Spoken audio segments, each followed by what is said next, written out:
You will never stumble your way into greatness. Not in this life. Not in this reality. Mastery is not some romantic dream. It's a quiet war fought in the shadows. A war of self, doubt, of sweat, of unbearable repetition. And most people, they will never make it. Not because they aren't capable, but because they won't pay the price. They want the view from the mountaintop, but they refuse to climb.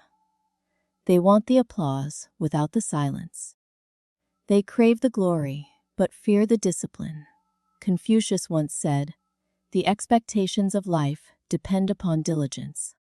The mechanic that would perfect his work must first sharpen his tools. But here's the truth, no one wants to say out loud. Most people don't even know what their tools are, let alone how to sharpen them. They drift, they dabble, they delay. Because the road to mastery is not paved in motivation. It is forged in the fire of commitment. Ruthless, unshackable, day after day commitment. Not inspiration, not vibes, not feeling like it, but doing it anyway. Doing it in the rain. Doing it in the dark. Doing it when no one claps. Doing it when every cell in your body says quit. Because mastery is not a gift you're handed. It's a crown you carve with bleeding hands and mindset, the sacred beginning. Everything begins in the mind. Your mind is the forge, the birthplace of greatness or mediocrity. And most are taught to fear it, to silence it, to numb it. They scroll when they should sit still. They speak when they should listen. They consume when they should reflect.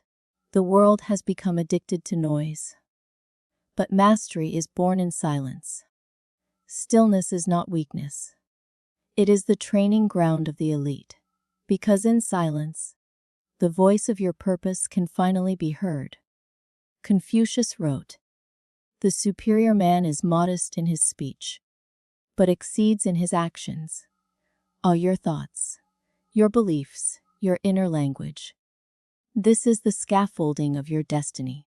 The masses speak of dreams, but the masters, they speak to themselves, not with flattery, but with truth. You're soft today, harden up.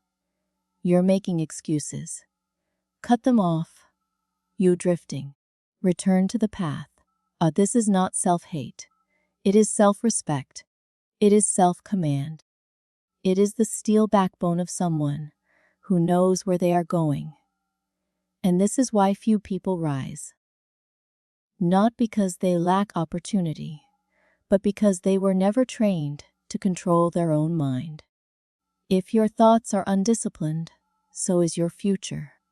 If your beliefs are weak, so is your vision. If your inner world is chaotic, no amount of outer success will save you from collapse. Our belief, the furnace of identity, and you will never outwork your identity. Never. Because you cannot run harder than the man you believe yourself to be. If you see yourself as average, you'll sabotage excellence. If you see yourself as undeserving, you'll reject abundance. If you see yourself as unworthy, you'll hide when it's your time to rise. Belief is destiny dressed in silence. Henry Ford once said, "Whether you think you can or think you can't, you're right."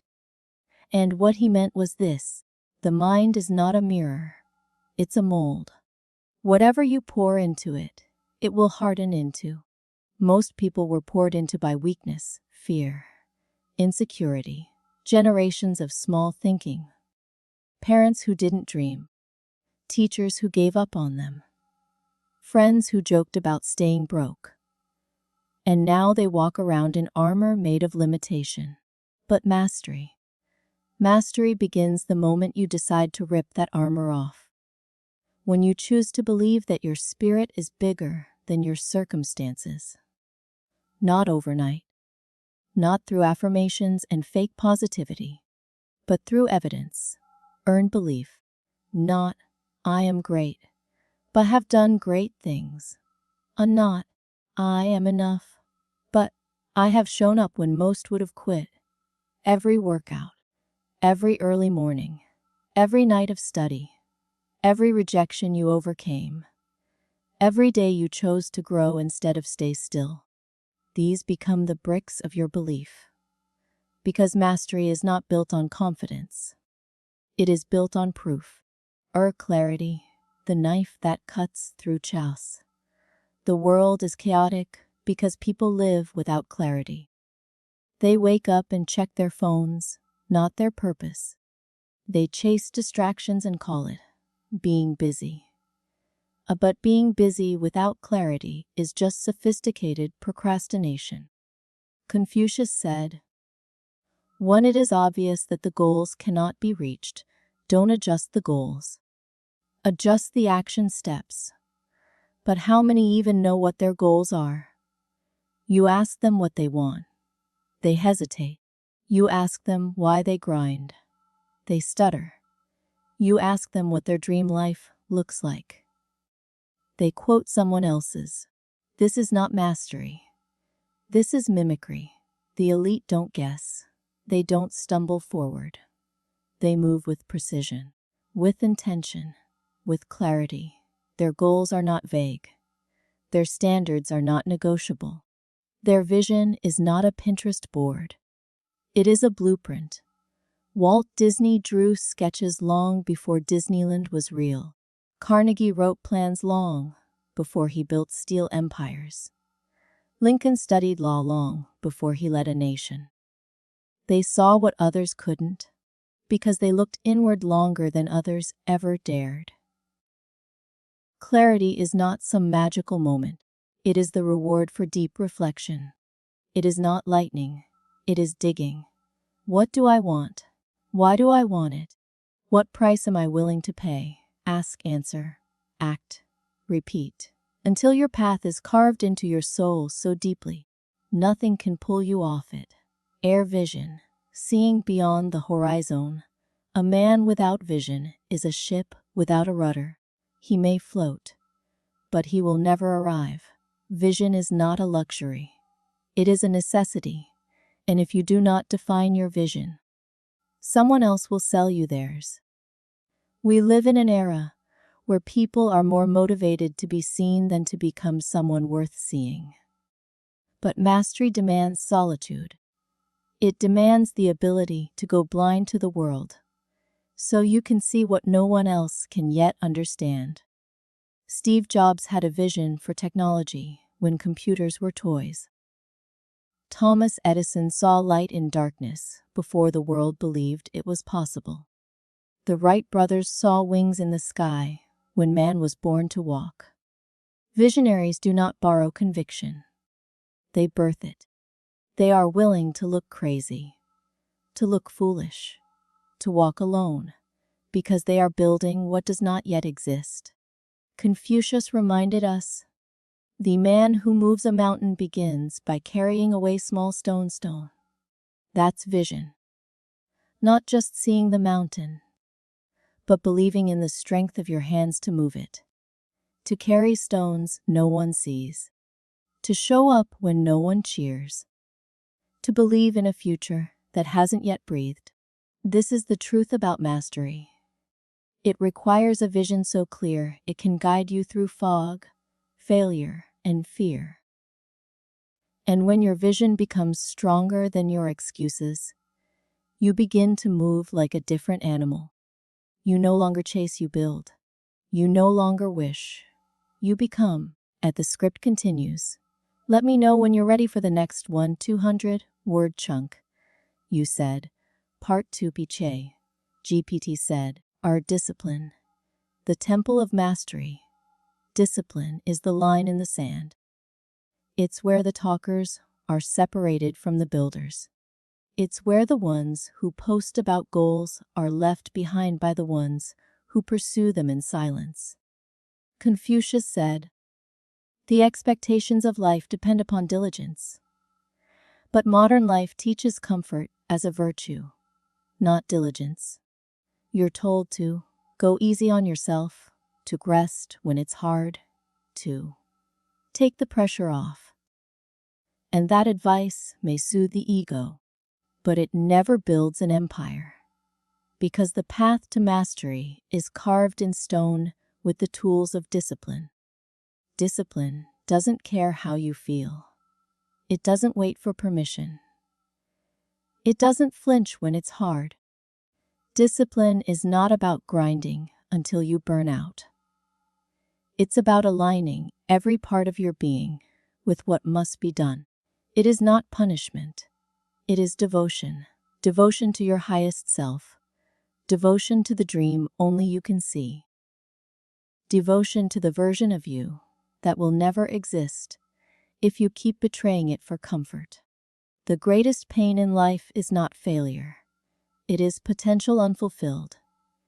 It is standing at the end of your life, staring into the mirror of regret, knowing who you could have been if you had just said yes to structure, if you had just said no to distractions, if you had just stayed loyal to the vision that kept you awake at night. The truth is simple: discipline is the bridge between desire and greatness. And you either build that bridge brick by brick, or you spend your life watching others cross theirs. Air action, the sacred fire. Thoughts don't move mountains. Action does. And yet we live in a culture paralyzed by overthinking, analysis, doubt, delay, waiting for the perfect moment. But mastery is not concerned with perfection, only momentum. Confucius warned us. He who deliberates fully before taking a step will spend his entire life on one leg. Read that again. Because too many of you are standing still in the name of preparation. You're polishing plans that will never be executed. You're waiting for clarity that only comes after the leap. Action is sacred. It is the proving ground. You want to be a writer. Write today. You want to build wealth? Sell today. You want to master your craft? Work on it today. Not tomorrow. Not after the mood is right. Now.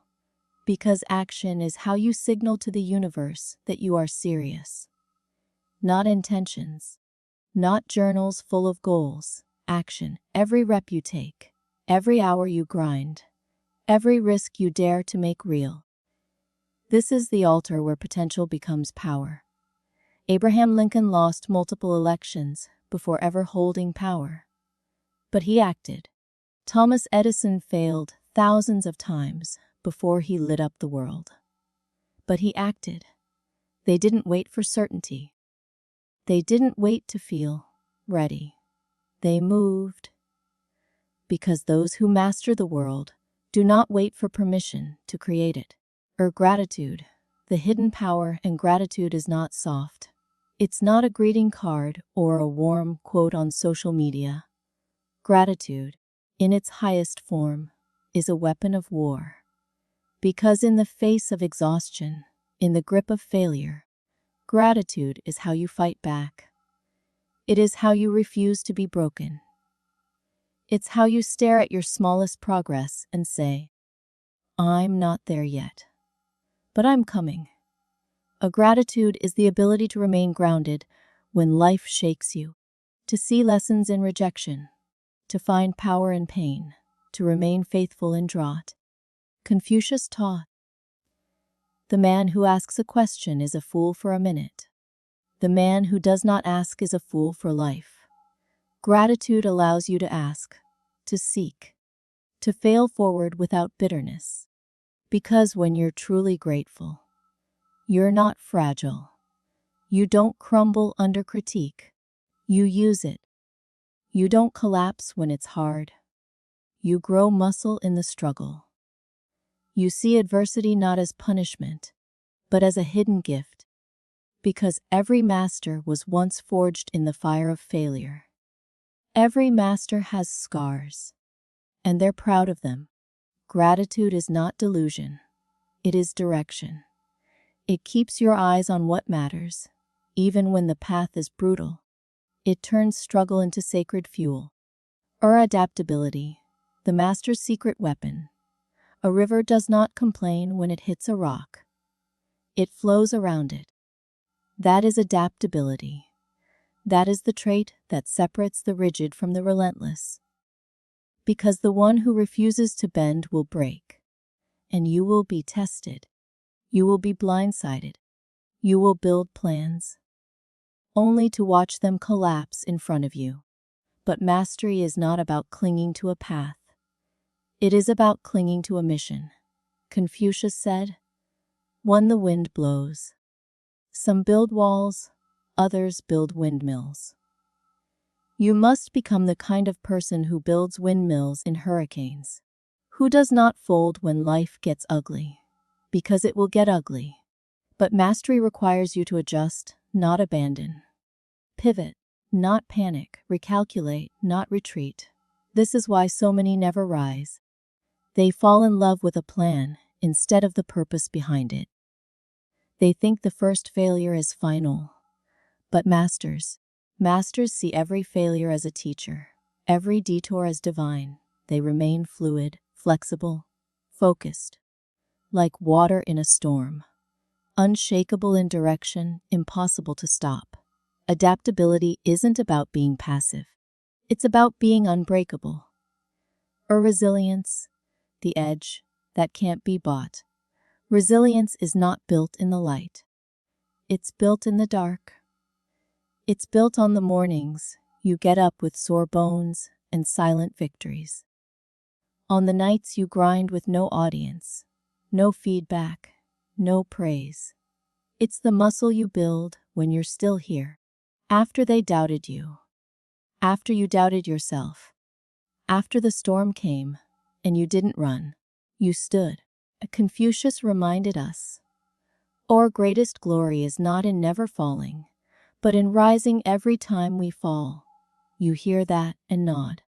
But mastery demands more than nodding. It demands living that truth.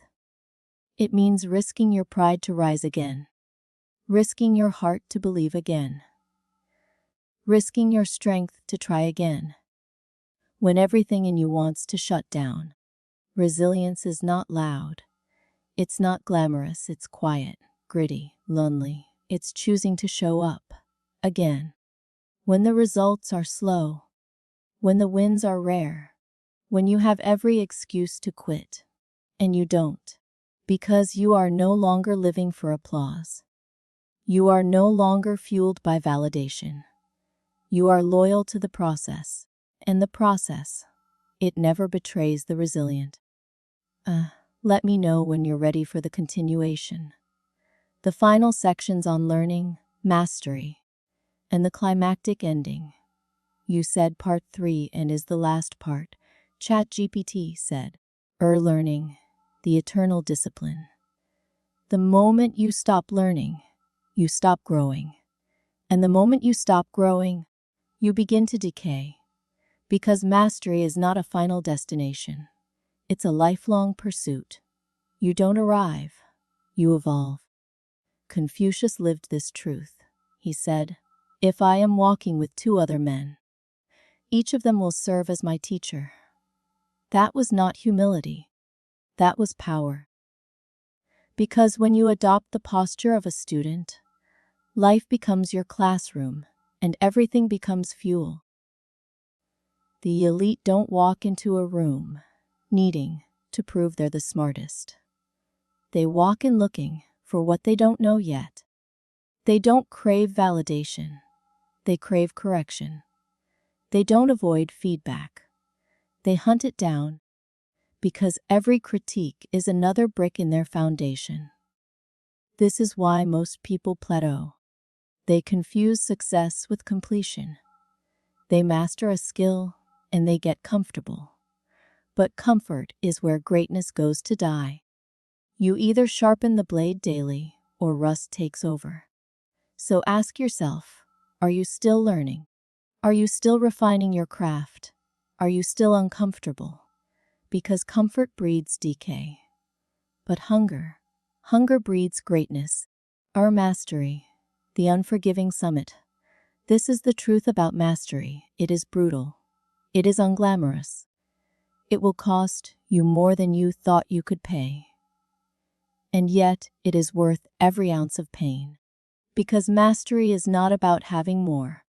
It's about becoming more focused, more patient, more powerful. Mastery is not found in the spotlight. It is built in the shadows. It is not handed out to the gifted. It is earned by the consistent. It is not something you chase for applause. It is something you pursue out of reverence. You do it because something inside you refuses to be average. Because something in your soul is allergic to mediocrity. Because something in your blood tells you that you were not born for the sidelines. You were born to lead, born to build, born to burn your name into history through the sheer force of your character. That's what mastery is. It's showing up when no one's watching. It's choosing the long road when shortcuts tempt you. It's doing it for the man you're becoming, not the attention of those who are still asleep. Confucius said, "To see what is right and not do it is the want of courage." And that's what mastery demands most: courage. The courage to sacrifice comfort for greatness. The courage to walk alone. The courage to be misunderstood, doubted, overlooked, and still continue. Because you know something they don't. You know this path will forge you into someone untouchable. Someone whose value cannot be negotiated. Whose work speaks when they are silent. Whose results thunder louder than opinions. Final rise. The truth most will reject. Most people won't do this. Not because they can't, but because mastery strips you down. It doesn't just test your skills. It tests your soul. It forces you to confront who you are when everything is quiet, when there are no trophies, when no one is clapping. And that's where most walk away. Because it's easier to distract than to dig. Easier to dream than to do. But not you. Because if you've listened this far, it means something inside you is already awake. A fire. A calling. A refusal to die ordinary. So here is your truth. You are not here to be liked. You are here to be legendary. You are not here to survive. You are here to dominate your domain. And domination does not begin with others. It begins within. Mastery is not about how the world sees you. It's about how you see yourself when the mirror is cold, and the nights are long, and the progress is invisible. It's about becoming someone you respect. Someone you believe in. Someone who doesn't break when life gets cruel. Because you have already walked through the fire and forged yourself into something rare. And rare things. They do not chase. They do not beg. They do not bend. They lead. So let them mock you. Let them doubt you. Let them watch from the comfort of the crowd. Because the summit is lonely. But it was never meant for the many. It was meant for you. And if you are willing to climb, if you are willing to fall and rise and fall again, and still keep rising, if you are willing to sharpen your mind like a blade, to walk when your legs are shaking, to believe in your mission when no one else understands it, then you will join the few, the uncommon, the masters, and the world will never forget the sound of your name.